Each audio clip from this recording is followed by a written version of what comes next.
బరువు మొత్తం బాడీ బరువు ఏదైనా మోకాల మీద యాంకిల్ భరిస్తూ ఉంటుంది కదా.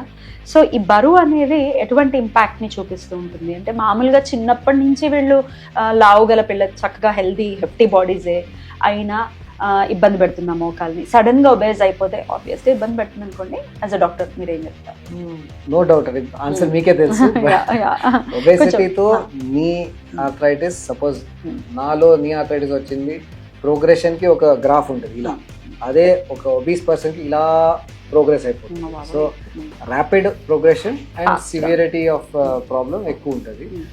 బికాస్ సి ట్రంకల్ ఒబేసిటీ అంటే అబ్డామిన్ దగ్గర ఇదంతా ఇంపాక్ట్ ఎక్కడ వెళ్తుంది? Directly on the weight bearing knee joint, more than ankle, more than hips, knee joint దగ్గర ఎక్కువ ఉంటుంది. సో మా దగ్గర చాలా మంది ఈవెన్ సర్జరీ స్టేజ్ లో వస్తారు. యాక్చువల్లీ సర్జరీ చేయొచ్చు, బిఎంఐ అంటారు, బాడీ మాస్ ఇండెక్స్, ఐడియా ఉంటుంది.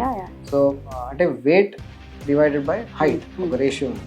ఓకే, దాంట్లో కొన్ని బ్రాకెట్స్ ఉంటాయి, 20 to 25, 25 to 30, 30 to 35. కొంతమందికి చాలా మోర్ దెన్ 40 అట్లా వస్తారు. సో అలాంటి పేషెంట్స్కి మేము సర్జరీ చేసినా రిస్క్ ఉంటుంది. ఎందుకంటే